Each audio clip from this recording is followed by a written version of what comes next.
Alright guys, this is going to be our art lesson.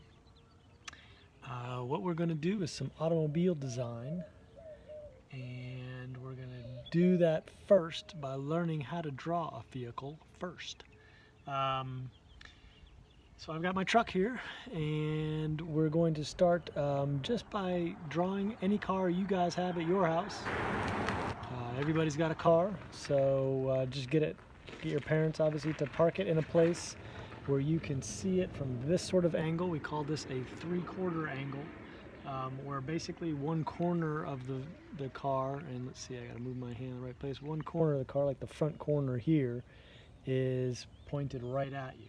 You don't want to be straight on so that all you see is the grill area, and you don't want to be totally on the side where all you see is the side area. You want to have that corner so that you can see both of those areas, front and side.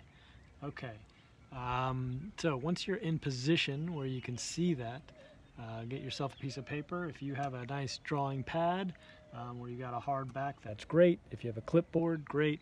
I just have a big book, and I just taped it on there with tape that won't ruin the book. I got a pencil. This is a 3B pencil, so you guys know that means 3 black, which means it's not real dark, but pretty dark. And what we're going to do is we're going to draw in 2-point perspective. Now what 2-point perspective means is that we have that middle up-down vertical line. I'm going to draw that on my paper whereabouts it should go in perspective here, in proportion.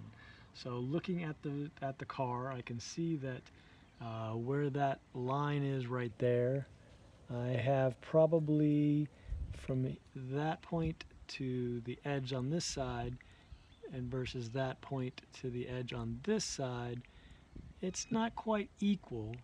I know in my head that this part of the car is longer, but from my perspective, they're about the same. Maybe this side part here goes a little bit further. Okay, and you can even kind of run your hand along it like I am right now to kind of get a sense of how much further. So on my paper here, I am going to put that middle line, that vertical line, right about there. Okay, so it's not right in the middle, it's a little bit over. And where 2-point perspective comes in is I'm going to draw everything so that it would end in some point over here or some point over here. And what that means is all of my lines that I draw go into each of those 2 points. Now, if I was drawing like a 3-dimensional box, right, that would be great. That would help me out a lot. I could use those points.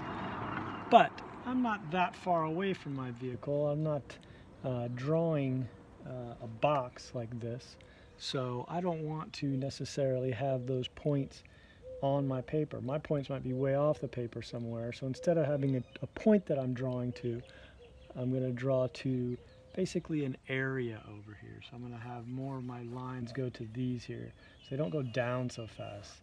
They're going to kind of go across to these areas here, right?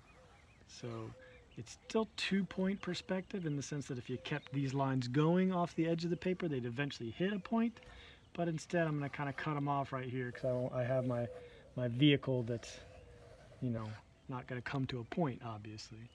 And then same thing over here. I want to keep this, pretty tall and make everything go off to this side.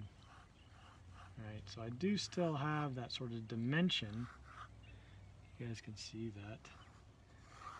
But I don't necessarily have everything going off to it by. And I think I'm going to make this one a little bit closer in, so I think the end of my vehicle is going to go right there.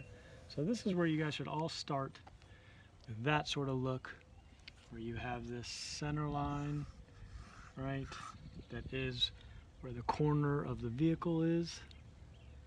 Yeah, and then you have the back of the vehicle and the other side over here.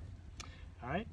Then you just start drawing what you see, okay? And just make sure that you are, again, like we always do, drawing what you see and not what you think you know. Lots of times when we draw a car, we put the wheels kind of in the wrong place, and we kind of do windshields a little weird. We do things a little bit off just because we're always drawing out of our head. So instead of doing that, I want to draw what I see. And some of the same things are going to apply when we are doing our normal drawing, which is start in the darkest place. Keep your lines as pretty light, and work pretty quickly first instead of getting bogged down in details. I want to get everything, as much information as I can, down fast. So if I'm looking at my vehicle right now, my darkest place is probably in maybe this bumper area or into the wheel area over here. I am going to start with this line that goes above the bumper right there, that dark line there.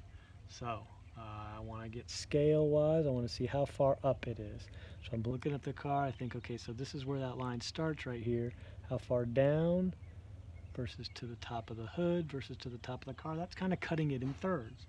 So bumper line, bottom of the windshield, that's about how my vehicle goes. Maybe the bottom of the windshield is a little bit higher and the top of the hood kind of comes down into here, so maybe I'll drop this one down. Remember, I don't have an eraser, so I'm just making these marks real quick to give myself guidelines, right? Okay, and then I'm going to bring, so this bumper line goes across to that part, right? And that's where my bumper is. Right, and the bottom of the bumper would come across, but I don't really have that line. I have the bumper kind of comes up a little higher on mine. And this is that, oops, you guys can't kind of see what I'm doing, can you? Let's see, this is that darker cutout area of the bumper. And then you can still see the chrome, the shinier area right there. Okay. So then I have my bumper line there that I was doing, and that comes up to the top of the hood. You can kind of bring over the front of the hood all the way to this line there, and that one is about straight flat based on this perspective that I have, right? Because the hood is going to kind of slope down a little bit over here. And you got to kind of think of where this, let's see, junction is right there, where the windshield comes down to meet the hood. And I probably have that a little low, so I'm going to come up a little higher and get that junction there. Maybe bring that back a little further. I don't think it's quite that high. Now the other thing that I've just done that is a mistake is if you look at where that meets, let's see, can I get pointed there? Where this meets, this roof line and the windshield, where I have it right here, okay, I put it on this vertical line that would match the vertical line of here on my car, but it's not quite there. I shouldn't have gotten that far over. So let's get that back to here, off that line a little bit. My hood's gonna come across here. That's better. Alright, and then I have kind of a dark place here, and then I want to start thinking about the line from the top of my vertical here that's going to go all the way back to the back. That's going to be this line, and it's pretty flat. If you look at this from here going to here and then angling up, it's not really that much of an angle, right? So if I look at my drawing here, this doesn't really form too much of an angle. If anything, it's just a really obtuse angle. Alright, so that's okay. And that's where the back of my vehicle is going to be. Alright, it kind of comes down here at the end.